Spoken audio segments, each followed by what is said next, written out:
Serie, Mateo, tema, la salvación pertenece a Dios y al Cordero. Cita, Mateo 21:9 y Apocalipsis 7:10. Fecha, domingo 24 de marzo del año 2024. Y predica Elías, siervo de Jesucristo. Quiero dar un par de anuncios y recuerde que el próximo domingo es domingo de resurrección y que tenemos una cita aquí a las 9 de la mañana y nos tenemos que presentar en ayuno. Amén. Amén. Y bueno, también quiero agradecer a nuestros benefactores que están en Estados Unidos. Les mando un saludo a esta familia que pues nos siguen apoyando en la pandemia, cuando pues estábamos pasando por una crisis como iglesia. Ellos pues apoyaron este ministerio, así que ya les he hablado de ellos, así que yo también les pido y les sigo pidiendo, hermanos, en el amor de Cristo, sigan orando por ellos. No necesito decir sus nombres, ellos lo saben y se sienten aludidos cuando yo digo esto. Bueno, ¿qué deseamos para ellos? Que el Señor les bendiga. Que el Señor les bendiga. Amén. Acabamos de leer Mateo capítulo 21, versículo, del 1 en adelante, y estamos viendo que la gente que iba delante y la que iba detrás, en el versículo 9 para ser exacto, aclamaban diciendo: Hosana al Hijo de David, bendito el que viene en el nombre del Señor, Hosana en las alturas. Pero también en el libro de Apocalipsis capítulo Apocalipsis 7, versículo 10, dice así: y clamaban a gran voz diciendo: la salvación pertenece a nuestro Dios que está sentado en el trono y al Cordero. Es muy interesante lo que dice la multitud que está vestida de ropas blancas, y la Biblia agrega y dice que es de toda tribu, de toda lengua y de toda nación, una multitud con palmas en sus manos, y que están allá en el tercer cielo diciendo o clamando a voz en cuello: la salvación pertenece a nuestro Dios que está sentado en el trono y al Cordero. Como introducción, amados hermanos, en este domingo de Ramos o entrada a Jerusalén, pues quiero decir lo siguiente, que en Jerusalén era una fecha muy importante en el tiempo de Jesús, y el historiador Josefo dice que de 2 a 3 millones de personas, iban a la fiesta de la Pascua en Jerusalén en los tiempos de Jesús. Ahora, como se aglomeraba mucha gente en esta fiesta de la Pascua, usted sabe que cuando hay multitudes regularmente muchos se dejan llevar por lo que hace la mayoría o por lo que hace la multitud. Debemos de ser hombres con caracteres muy firmes para no dejarnos arrastrar por lo que las multitudes dicen o hacen, ¿verdad? Pero en este caso, las grandes multitudes que estaban allí en Jerusalén provocaban una gran euforia, ¿sí? Una gran euforia en las mismas personas, es decir, alguna especie de agitación, de alegría, de sobreexaltación. A eso me refiero cuando digo la palabra euforia. Y muchos se dejan llevar por lo que hacen los demás. Entonces, cuando la multitud ve que probablemente comienzan a clamar diciendo Hosana en las alturas, la palabra Hosana significa sálvanos, ¿sí? Y comienzan a clamar Hosana en las alturas, Hosana al Hijo de David. Probablemente hubo gente que también se unió a ese vitoreo, ¿verdad? Ese vitoreo, ese clamor, ese gangló, se me fue la palabra ahorita, a ese clamor, pues, de exaltación. Realmente lo que está pasando ahí ¿qué es lo que está gritando la gente realmente? ¿Realmente ellos están pensando en la salvación de su alma? ¿O el grito de Hosana realmente se refiere a otra cosa? ¿Sí? A otra cosa, correcto. El grito de Hosana, ellos llegaron a pensar que Jesús era el Mesías que esperaban, y por esta razón pues vitoreaban: sálvanos, sálvanos, sálvanos, hijo de David, sálvanos, desde el cielo ven y sálvanos, ¿sí? Pero ellos no estaban pensando en la salvación de sus almas. Ellos estaban pensando realmente en el yugo romano en el cual estaban sometidos. Y cuando ellos dicen sálvanos, están diciendo: quítanos este yugo, sálvanos de esta opresión, sálvanos de este gobierno, ¿sí? Realmente se están refiriendo a ellos a esa clase de salvación, no como nosotros lo entendemos hoy en día. Entonces, sálvanos de la opresión romana, perdón. Tiempo después, cuando vieron que Jesús no era lo que ellos esperaban, ¿sí?, lo rechazaron.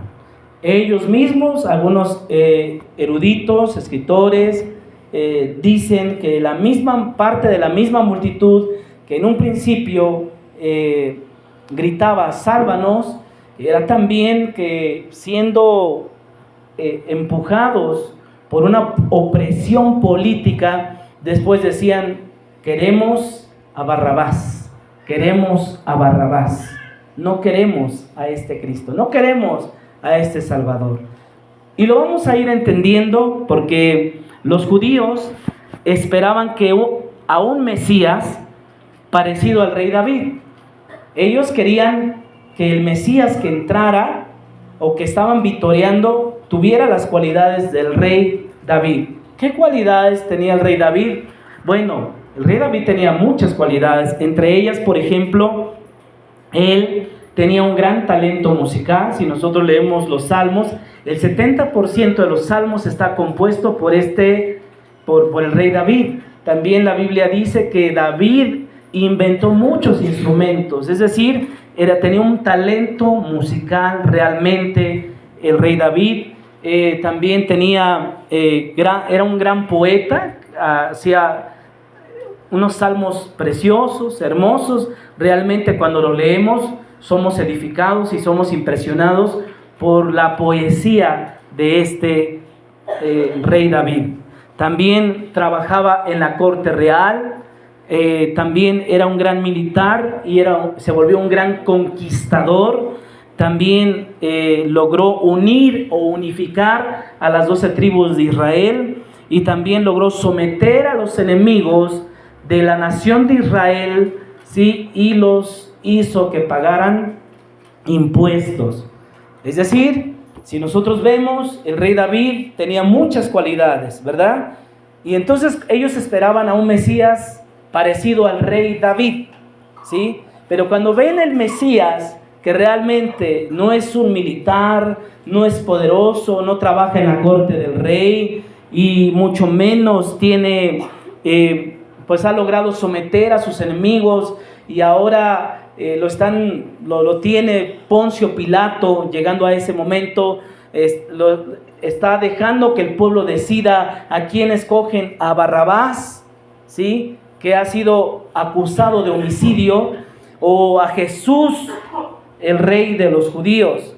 La gente dijo: no, nosotros no queremos a ese rey, nosotros no aceptamos a ese rey, esa especie de reinado, no, nosotros queremos a Barrabás, porque ellos creían que un malvado como Barrabás, homicida, podía hacer más por la nación que un Cristo humillado, rechazado, golpeado, escupido, abofeteado, ¿sí? Y muchas veces así nos ha pasado, hermanos. Yo no sé si tú, en el momento que tú no eras cristiano y ahora que lo eres, tal vez en algún momento dudaste y dijiste: bueno, es que Cristo es de esta manera y yo espero una salvación muy diferente. Incluso ya siendo cristianos también, a veces no tenemos un concepto correcto de lo que es Cristo, ¿sí? No tenemos La cristología nos enseña acerca de lo que es Cristo en realidad. ¿Quién es Él? ¿Quién era antes? ¿Quién fue? ¿Qué hizo? ¿Y qué hará Cristo? ¿Sí? Y a veces no conocemos lo que hizo Cristo. Ellos también, ellos esperaban a un Mesías guerrero, militar, conquistador, sanguinario. Por esta razón, los judíos no aceptan a Jesucristo al mirar que no era lo que ellos esperaban. Y mi pregunta aquí, ¿y tú, hermano, aceptas a Jesucristo al ver que aceptas a Jesucristo como es o rechazas a Cristo? ¿Cómo es nuestra postura? ¿Estamos aceptando realmente a Cristo como Él es o nos estamos haciendo una idea de lo que Él es? ¿Sí? Es algo que debemos de preguntarnos. ¿Estamos aceptando el señorío de Cristo en nuestras vidas? ¿O estamos aceptando que en estas cosas sí gobierne, pero en otras cosas no va a gobernar Cristo? Que sí gobierne aquí en mi casa, pero que no gobierne en mi trabajo. Que sí gobierne aquí en la iglesia, pero que no gobierne en la escuela. Que sí me ayude en este asunto, pero que no me vea en esto. Hermanos, el señorío de Cristo debe de ser aceptado en su totalidad. Amén. El señorío de nuestro Señor Jesucristo debe de ser aceptado por nosotros, que somos el cuerpo, en su totalidad. Y no podemos estar expulgando cosas y decir, esto sí quiero y esto no quiero. Porque ellos, cuando vieron, mire hermanos, no es que Jesús no pudiera caminar. No es que Jesús estuviera cansado. Porque toda la vida caminó Jesús. ¿Cómo desarrolló su ministerio? Caminando. Y la única vez que la Biblia registra que Jesús no va a caminar es cuando va a pedir un burro prestado. ¿Sí? Va a pedir un burro prestado. Es más, no es ni de él, porque él mismo llegó a decir, yo no tengo ni una almohada donde recostar mi cabeza. El Hijo del Hombre no tiene ni donde recostar su cabeza. Y cuando está aproximadamente a unos 2 kilómetros antes de entrar a Jerusalén, se detiene y se detienen sus discípulos y le preguntan, ¿todo bien, maestro? Y le dice, quiero que vayan a esta aldea aquí, a la que está aquí enfrente. Y me desaten un burrito y me lo traigan. Y si alguien les pregunta, oigan, ¿qué hacen? Pues le dicen, el maestro lo necesita. ¿El maestro lo necesitaba porque estaba cansado? ¿Lo necesitaba para caminar? No, su ministerio lo desarrolló caminando. Y yo creo que es impresionante porque nuestro glorioso Señor Jesucristo caminó kilómetros y kilómetros y kilómetros. Iba de aldea en aldea, de pueblo en pueblo, iba predicando. Y muchas veces no tenía un hogar digno. Y sin embargo se quedaba donde le daban hospedaje. Porque el Señor nos puede pedir a cualquiera de nosotros algo que Él necesite. Pero está en nosotros entregárselo, porque Él nos los va a devolver. ¿Amén? Amén. ¿Amén? Amén. Pero ¿cuántas veces le decimos, oye, ¿qué haces? ¿Es el Señor? No, si es para el Señor, no quiero. No lo quiero dar. ¿Quién se cree? Así como en algún momento hablaron del rey David, dijeron, ¿y quién es David para que yo lo honre? Pero es que Él ha cuidado que tu ganado, que tus ovejas estén a salvo y tus pastores también. Ni crean que le voy a dar a David. ¿Sí lo recuerdan? Sí. Pero aquí vemos que nos habla a todos, porque el burro pudo haber sido tuyo. Y aquí debe de haber un despojamiento, que seamos capaces de despojarnos cuando el Señor nos lo dice, yo lo necesito. Hace 8 días hablábamos de que somos muy agarrados con las cosas. El que te pida la camisa, dale también ¿qué? El saco. El que te pida la túnica, dale ¿qué? El manto. ¿Verdad? No está el peligro en la prosperidad, porque Dios hizo un mundo próspero y nosotros lo disfrutamos. El peligro está cuando nosotros ya nos volvemos egoístas y agarrados. Ahí está el problema. Y cuando lo están desatando, y yo que no sé si los discípulos dijeron, oye, ¿no es una clase de robo lo que estamos haciendo? Tú obedece al maestro. Oye, pero ya no los vamos a llevar. Tú obedece al maestro. Y cuando lo están desatando, aparece alguien y dice, ¿qué hacen desatándolo? Y entonces dicen, el maestro lo necesita. Esta persona conoce bien al maestro. Mire, hermanos, que para soltarle algo al maestro hay que conocer al maestro. Para soltar y darle algo al maestro, a nuestro glorioso Señor Jesucristo, debemos de amarlo para decir, sí, tómenlo, llévenselo. ¿Me estoy dando a entender? ¿Me estoy dando a entender, amada iglesia? ¿Qué es lo que Cristo nos ha pedido a nosotros? ¿Qué es lo que Cristo te ha pedido a ti que estás sentado en este lugar? Y cuando te lo pidió, tal vez dijiste, no, porque es mío. Decido amarrarlo, decido quedármelo. Es que aquí en mis manos está más seguro. ¿Me estoy dando a entender? ¿Me estoy dando a entender? Sí.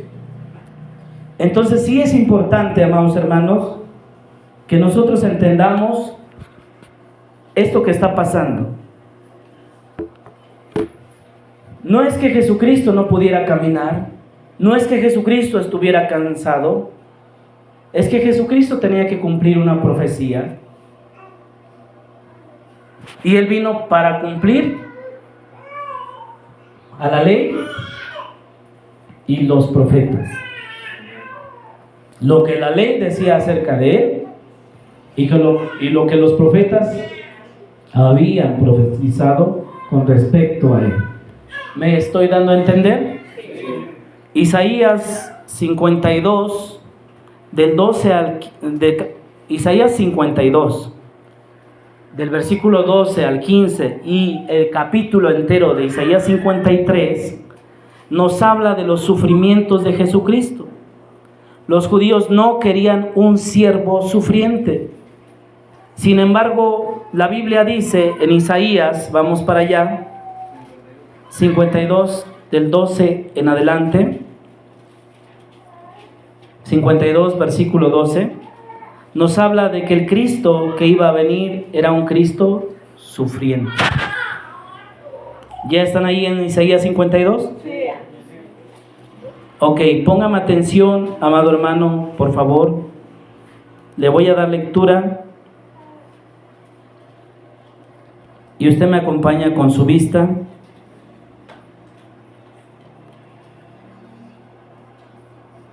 Y dice así: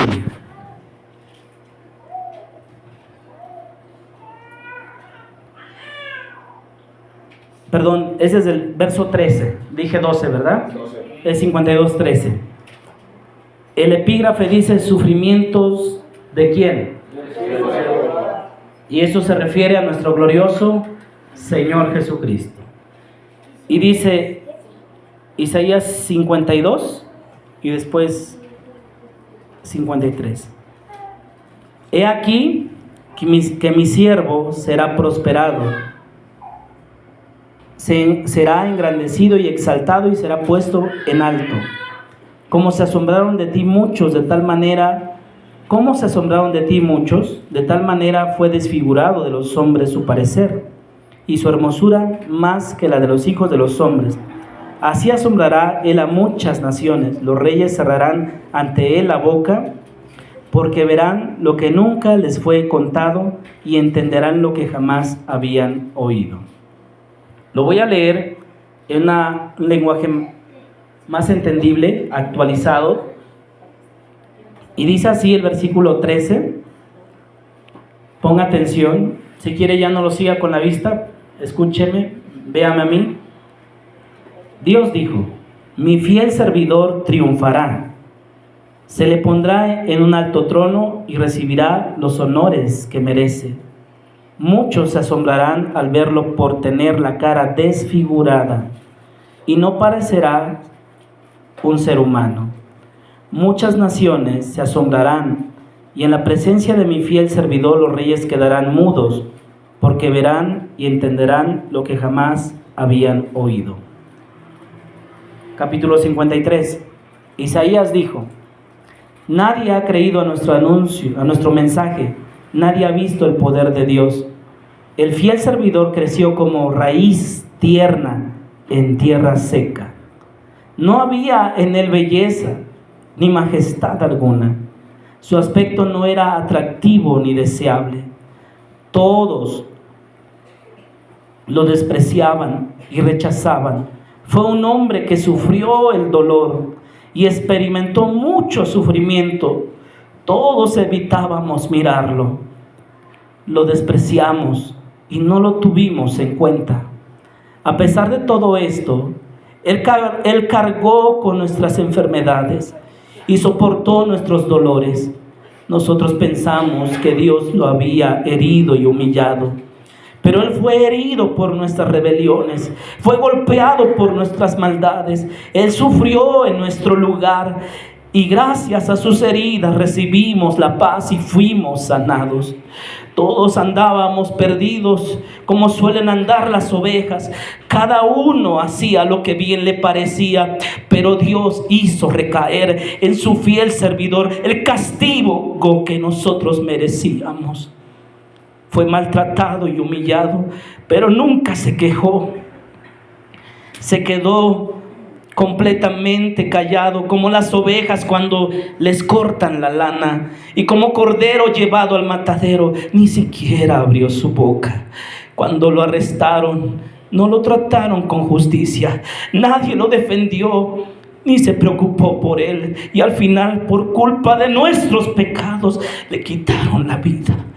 El fiel servidor de Dios murió entre criminales y fue enterrado con los malvados, aunque nunca cometió ningún crimen, ni jamás engañó a nadie. Dios quiso humillarlo y hacerle sufrir, y el fiel servidor ofreció su vida como un sacrificio por nosotros. Por eso Él tendrá una vida muy larga, llegará a ver a sus descendientes y hará todo lo que Dios desea. Después de tanto sufrimiento, comprenderá el valor de obedecer a Dios. El fiel servidor, aunque inocente, fue considerado un criminal, pues cargó con los pecados de muchos para que ellos fueran perdonados. Él dio su vida por los demás. Por eso Dios lo premiará con poder y honor. Isaías 52 habla de los sufrimientos de Jesucristo. Los judíos no querían un siervo sufriente. Sálvanos, hijo de David, clamaban. En Mateo 21:9 dice que está registrado que gritaban: Hosana al hijo de David. Bendito el que viene en el nombre del Señor. Hosana en las alturas, gritaban. Esperaban que Él fuera el Mesías, el ungido con aceite para gobernar. En el Antiguo Testamento hubo muchos Mesías, ya que la palabra Mesías significa que está ungido. Y tanto los reyes como los sacerdotes en el Antiguo Testamento eran ungidos y también eran llamados Mesías. Al pasar del tiempo, la connotación ha ido cambiando y ahora se refiere para los cristianos a Jesucristo. Para nosotros los cristianos, Él es el Mesías que había de venir. Él es el siervo sufriente de Jehová.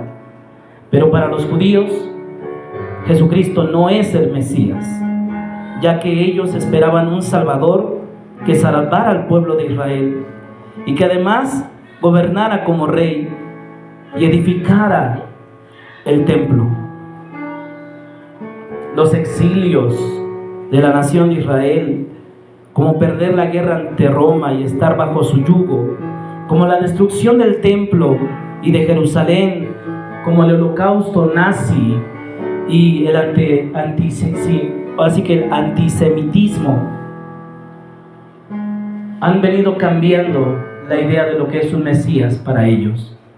Todo esto los ha llevado a pensar a los judíos, más bien a los israelitas, que el Mesías no ha venido y que el Mesías puede traer un futuro glorioso a esta nación de Israel.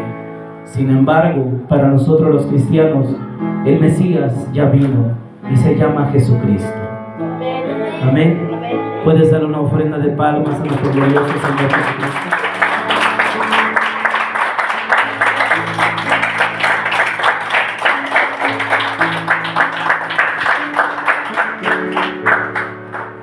El Mesías es abandonado. Sí, hermanos, el Mesías es abandonado. Hasta el día de hoy los judíos siguen esperando la venida del Mesías. La multitud que clamaba Hosana no estaba pensando precisamente en la salvación de sus almas como hoy en día lo entendemos nosotros.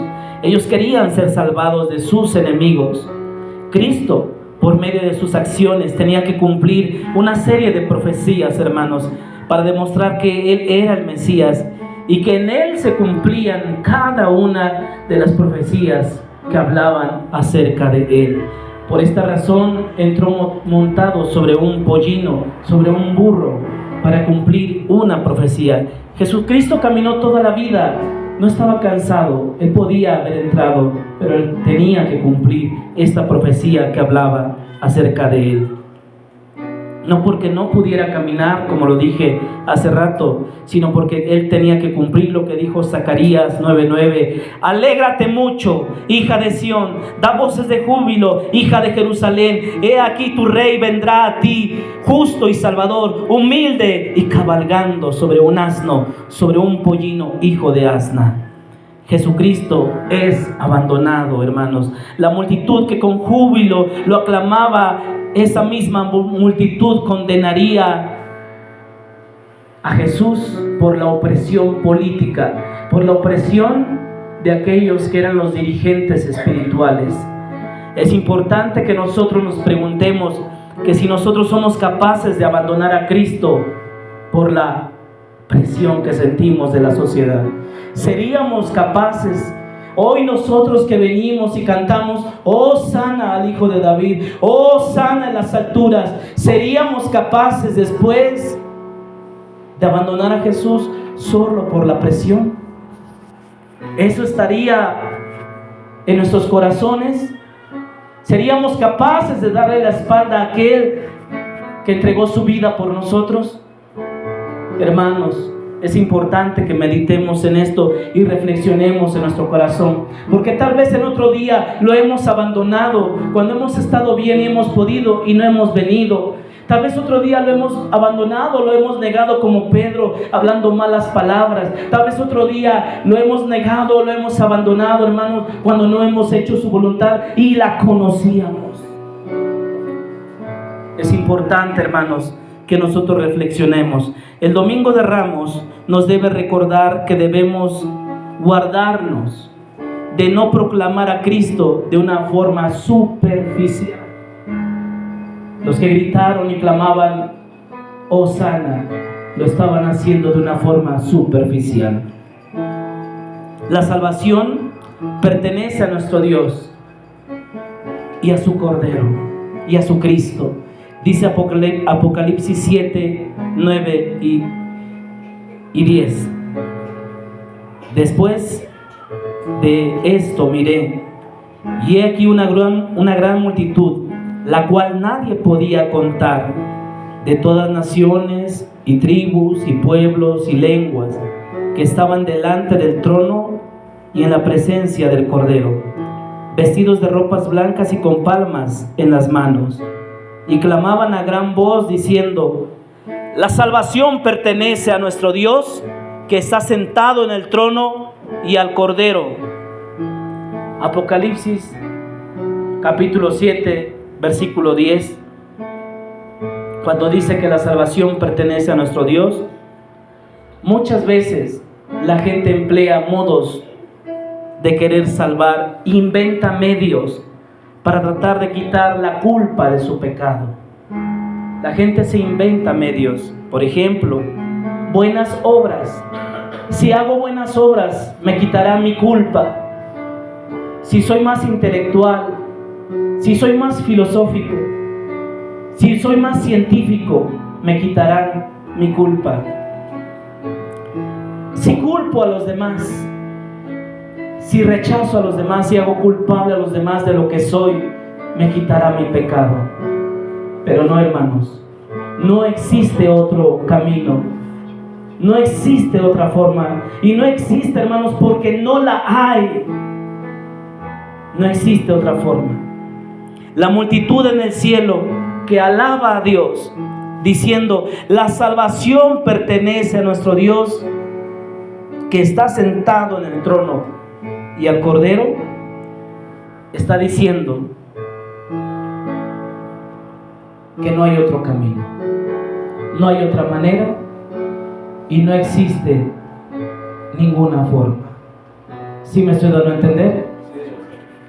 Así que nosotros despojémonos hoy de nuestro pecado, de nuestra vieja manera de vivir, y acerquémonos a Él confiadamente, porque dice la Biblia que fue la multitud de toda tribu, de toda lengua y de toda nación que dijo, con palmas en sus manos, vestida de ropas blancas que simboliza la santidad y la justicia, y con palmas en sus manos, esta multitud en el cielo clama: la salvación pertenece a nuestro Dios y a su Cristo. Esa entrada triunfal no fue el triunfo de Cristo realmente. El triunfo de Cristo fue en la cruz del Calvario, cuando entregó su vida. Y yo espero que usted desee ser parte de la multitud conformada de toda tribu, de toda lengua, de toda nación, y que usted y yo nos encontremos allí. Amén. Usted y yo, vestidos de ropas blancas, justificados, porque es la sangre del Cordero la que es capaz de quitar nuestras manchas del pecado. Amén. Eso es lo que dice Apocalipsis. Y voy a terminar